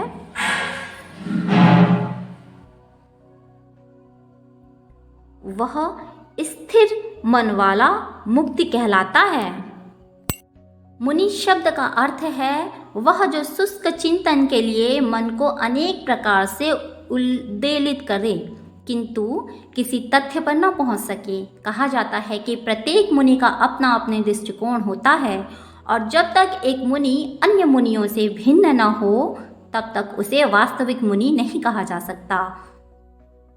मुनि का भगवान ने यहाँ उल्लेख किया है वह सामान्य मुनि से भिन्न है। स्थित तभी मुनि सदैव कृष्ण भावना भावित रहता है, क्योंकि वह सारा सृजनात्मक चिंतन पूरा कर चुका है। वह प्रशांत निशेष मनोरथांतर कहलाता है, या जिसने शुष्क चिंतन की अवस्था पार कर ली है इस निष्कर्ष पर पहुंचा है कि भगवान श्री कृष्ण या वसुदेव ही सब कुछ हैं। श्लोक नंबर 57।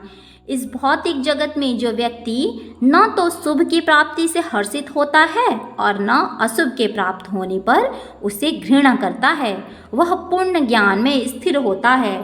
तात्पर्य, भौतिक जगत में सदा ही कुछ न कुछ उथल पुथल होती रहती है। उसका परिणाम अच्छा हो चाहे बुरा। जो ऐसी उथल पुथल से विचलित नहीं होता, जो अच्छे या बुरे से अप्रभावित रहता है, उसे कृष्ण भावनामृत में स्थिर समझना चाहिए।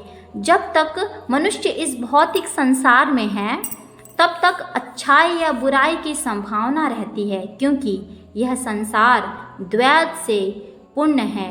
किंतु जो कृष्ण भावनामृत में स्थिर हैं वह अच्छाई या बुराई से अछूत रहता है, क्योंकि उसका सरोकार कृष्ण से रहता है जो सर्वमंगलमय है।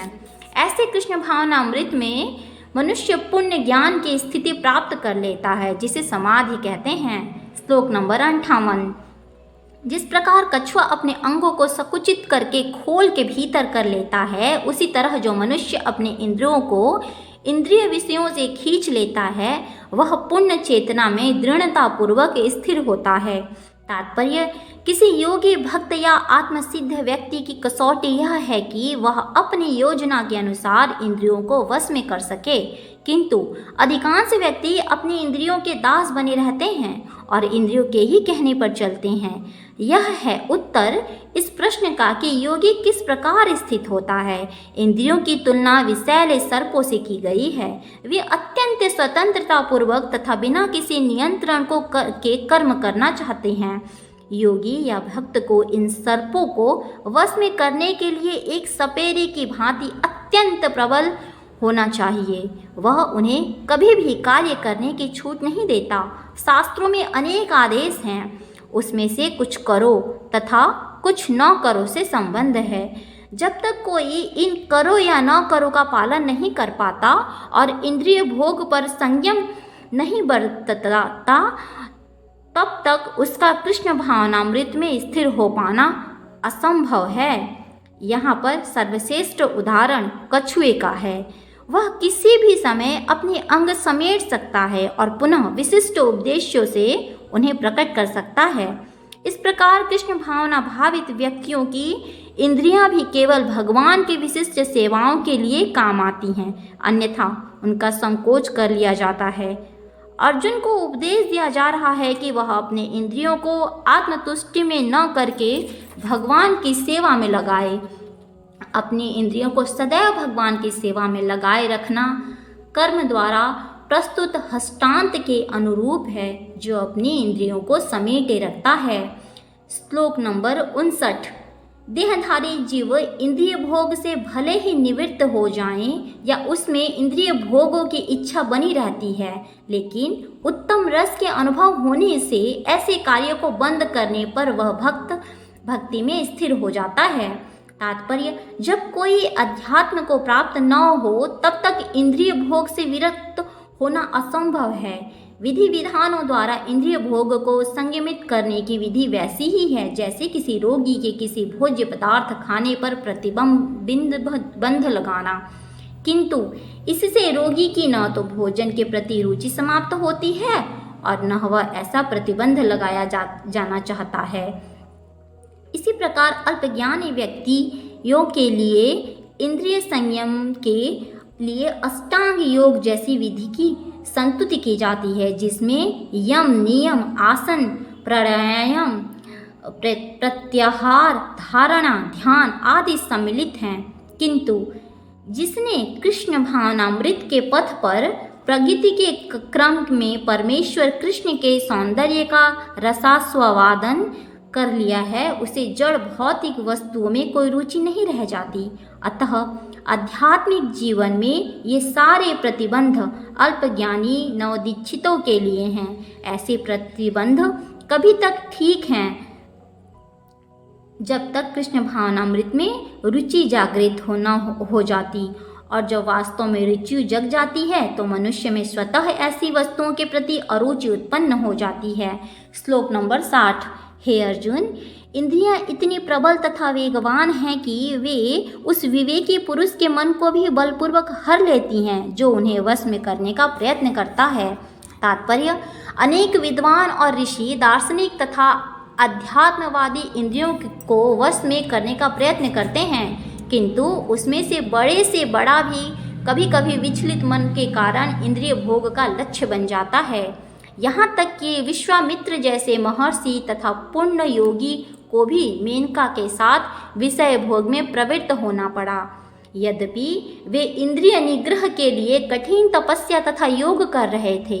विश्व इतिहास में इसी तरह के अनेक दृष्टांत हैं। अतः पुण्यतया कृष्ण भावना भावित हुए बिना मन तथा इंद्रियों को वश में कर सकना अत्यंत कठिन है। मन को कृष्ण में लगाए बिना मनुष्य ऐसे भौतिक कार्यों को बंद नहीं कर सकता। परम साधु तथा भक्त यमुनाचार्य ने एक व्यवहारिक उदाहरण प्रस्तुत किया है। वे कहते हैं, जब मेरा मन भगवान कृष्ण के चरण बिंदु की सेवा में लग गया है और जब मैं नित्य नव दिव्य रस का अनुभव करता हूँ, तब से स्त्री प्रसंग का विचार आते ही मेरा मन उधर से फिर आ जाता है और मैं ऐसे विचार पर थू थू करता हूँ। कृष्ण भावनामृत इतनी सुंदर वस्तु है कि इसके प्रभाव से भौतिक भोग स्वतः निरस हो जाता है। यह वैसा ही है जैसा कोई भूखा मनुष्य प्रचुर मात्रा में पुष्टिदायक भोजन करके अपनी भूख मिटा ले। महाराज अम्बरीश भी परम योगी दुर्वासा मुनि पर इसलिए विजय पा सके क्योंकि उनका मन निरंतर कृष्ण भावनामृत में लगा रहता था। श्लोक नंबर 61। जो इंद्रियों को पूर्णतया वश में रखते हुए इंद्रिय संयमन करता है और अपनी चेतना को मुझ में स्थिर रखता है, ऐसे मनुष्य स्थिर बुद्धि कहलाता है। तात्पर्य, इस श्लोक में बताया गया है कि योग सिद्धि की परम अनुभूति कृष्ण भावनामृत ही है। जब तक कोई कृष्ण भावना भावित नहीं होता तब तक इंद्रियों को वश में करना असंभव नहीं है। जैसा कि पहले ही कहा जा चुका है, दुर्वासा मुनि का झगड़ा महाराज अम्बरीश से हुआ, क्योंकि वे गर्ववश महाराज अम्बरीश पर क्रुद्ध हो गए, जिसने अपनी इंद्रियों को रोक नहीं पाए। दूसरी ओर यद्यपि राजा मुनि ने सामान्य योगी न था, किंतु वह कृष्ण का भक्त था और उसने मुनि के सारे अन्याय सह लिए, जिससे वह विजयी हुआ। राजा अपनी इंद्रियों को वश में कर सका, क्योंकि उनमें निम्नलिखित गुण थे।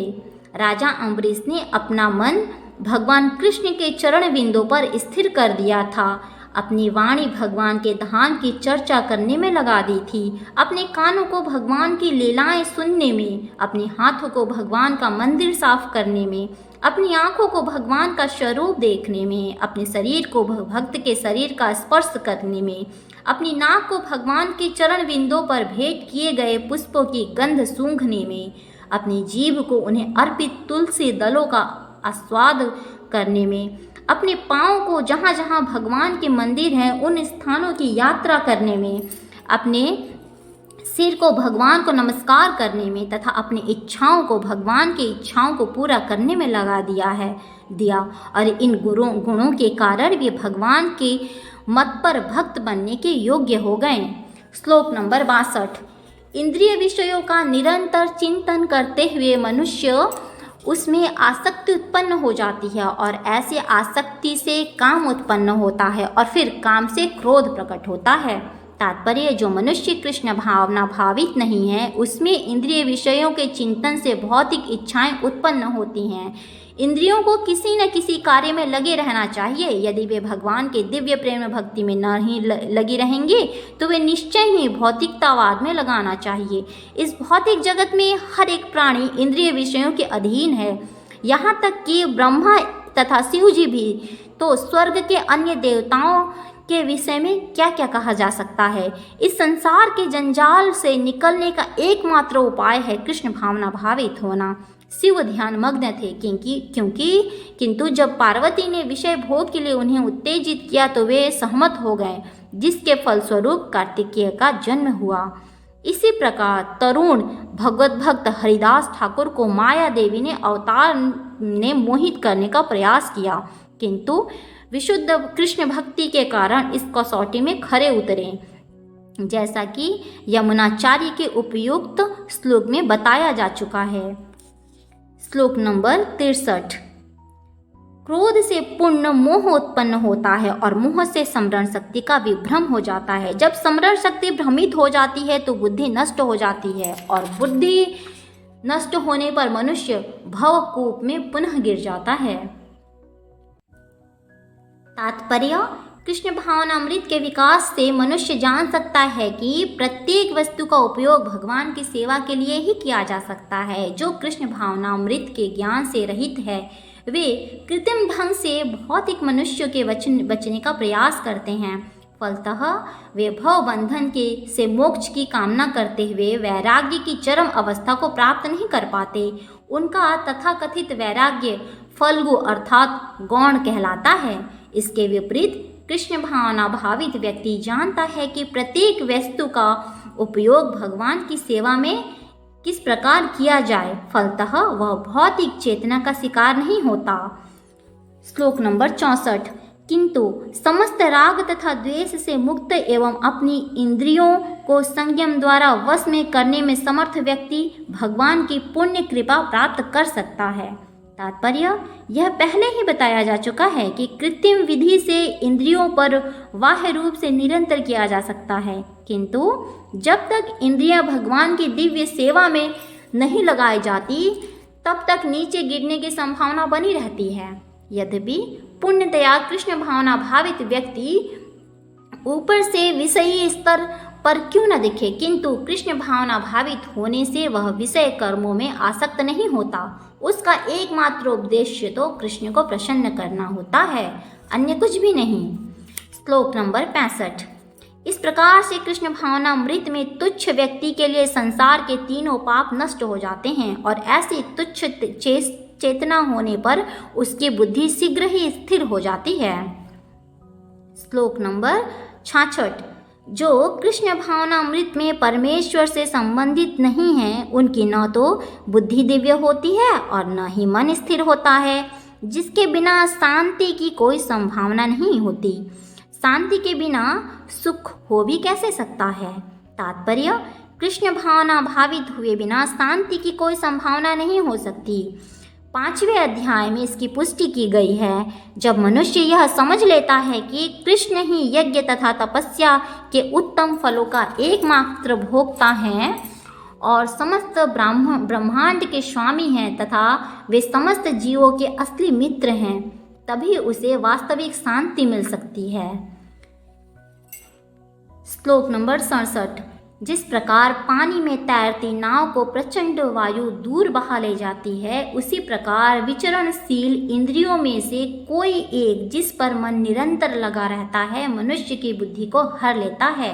तात्पर्य, यदि समस्त इंद्रियां भगवान की सेवा में न लगी रहें और यदि उसमें से एक भी अपनी तृप्ति में लगी रहती है, तो वह भक्त को दिव्य प्रगति पथ से विपथ कर सकती है। जैसा कि महाराज अम्बरीश के जीवन में बताया गया है, समस्त इंद्रियों को कृष्ण भावनामृत में लगा रहना चाहिए, क्योंकि मन को वश करने की यही एक सरल विधि है। श्लोक नंबर 68। अतः हे महाबाहु, जिस पुरुष की इंद्रियां अपने अपने विषयों से सब प्रकार से विरक्त होकर उसके वश में हैं, उसी की बुद्धि निसंदेह स्थिर है। तात्पर्य, कृष्ण भावनामृत के द्वारा या सारी इंद्रियों को भगवान की दिव्य प्रेम भक्ति में लगाकर इंद्रिय तृप्ति की बलवती शक्तियों को दर्मित किया जा सकता है। जिस प्रकार शत्रु का दमन श्रेष्ठ सेना द्वारा किया जा सकता है, उसी प्रकार इंद्रियों का दमन किसी मानवीय प्रयास के द्वारा नहीं, अपितु उन्हें भगवान की सेवा में लगाए रखकर किया जा सकता है। जो व्यक्ति यह हृदयंगम कर लेता है कि कृष्ण भावनामृत के द्वारा बुद्धि स्थिर होती है और इस कला का अभ्यास प्रामाणिक गुरु के पथ प्रदर्शन में करता है, वह साधक अथवा मोक्ष का अधिकारी कहलाता है। श्लोक नंबर 69। जो सब जीवों के लिए रात्रि है, वह आत्मसंयमी के जागने का समय है, और जो समस्त जीवों के जागने का समय है, वह आत्मनिरीक्षण मुनि के लिए रात्रि है। तात्पर्य, बुद्धिमान मनुष्यों की दो श्रेणियां हैं। एक श्रेणी के मनुष्य इंद्रिय तृप्ति के लिए भौतिक कार्य करने में निपुण रहते हैं, और दूसरी श्रेणी के मनुष्य आत्मनिरीक्षण हैं, जो आत्म साक्षात्कार के अनुशीलन के लिए जागते हैं। विचारवान पुरुषों या आत्मनिरीक्षक मुनि के कार्य भौतिकता में लीन पुरुषों के लिए रात्रि के समान हैं। भौतिकतावादी व्यक्ति ऐसी रात्रि में अनभिज्ञता के कारण आत्म साक्षात्कार के प्रति सोए रहते हैं। आत्मनिरीक्षण मुनि भौतिकतावादी पुरुषों की रात्रि में जागे रहते हैं। मुनि को आध्यात्मिक अनुशीलन की क्रमिक उन्नति में दिव्य आनंद का अनुभव होता है, किंतु भौतिकतावादी कार्यों में लगा व्यक्ति आत्म साक्षात्कार के प्रति सोया रहकर अनेक प्रकार के इंद्रिय सुखों का स्वप्न देखता है और उसी सुप्तावस्था में कभी कभी सुख तो कभी दुख का अनुभव करता है। श्लोक नंबर 70। जो मनुष्य समुद्र में निरंतर प्रवेश करती रहने वाली नदियों के समान इच्छाओं के निरंतर प्रवाह से विचलित नहीं होता और जो सदैव स्थिर रहता है, वही शांति प्राप्त कर सकता है, वह नहीं जो ऐसी इच्छाओं को तुष्ट करने की चेष्टा करता है। तात्पर्य, यद्यपि विशाल सागर में सदैव जल रहता है, किंतु वर्षा ऋतु में विशेषतया यह अधिकाधिक जल से भरता जाता है, तो भी सागर उतनी पर ही स्थिर रहता है। न तो वह विक्षुब्ध होता है और न तट की सीमा का उल्लंघन करता है। यही स्थिति कृष्ण भावना भावित व्यक्तियों की है। जब तक मनुष्य शरीर है, तब तक इंद्रिय तृप्ति के लिए शरीर की मार्गी बनी रहेंगी, किंतु भक्त अपनी पुण्यता के कारण ऐसी इच्छाओं से विचलित नहीं होता। श्लोक नंबर 71। जिस व्यक्ति ने इंद्रिय तृप्ति की समस्त इच्छाओं का परित्याग कर दिया है, जो इच्छाओं से रहित रहता है, जिसने सारी ममता त्याग दी है तथा अहंकार से रहित है, वही वास्तविक शांति को प्राप्त कर सकता है। तात्पर्य, निष्प्रिय होने का अर्थ है इंद्रिय तृप्ति के लिए कुछ भी इच्छा न करना। दूसरे शब्दों में कृष्ण भावना भावित होने की इच्छा वास्तव में इच्छा शून्यता या निष्पृहता है। इस शरीर को मिथ्या ही आत्मा माने बिना तथा संसार की किसी वस्तु के कल्पित स्वामित्व रखे बिना श्री कृष्ण के नित्य दास के रूप में अपनी यथार्थ स्थिति को जान लेना कृष्ण भावनामृत की सिद्ध अवस्था है। जो इस सिद्ध अवस्था में स्थित है वह जानता है कि श्री कृष्ण प्रत्येक वस्तु के स्वामी हैं, अतः प्रत्येक वस्तु का उपयोग उनकी तुष्टि के लिए किया जाना चाहिए। श्लोक नंबर 72। यह आध्यात्मिक तथा ईश्वरीय जीवन का पथ है जिसे प्राप्त करके मनुष्य मोहित नहीं होता। यदि कोई जीवन के अंतिम समय में भी इस तरह स्थित हो वह भगवत धाम में प्रवेश कर सकता है। तात्पर्य, मनुष्य कृष्ण भावनामृत या दिव्य जीवन को एक क्षण में प्राप्त कर सकता है और हो सकता है कि उसे लाखों जन्मों के बाद भी न प्राप्त हो। यह तो सत्य और समझने और स्वीकार करने की बात है। खटवांग महाराज ने अपनी मृत्यु के कुछ मिनट पूर्व कृष्ण के शरणागत होकर ऐसी जीवन अवस्था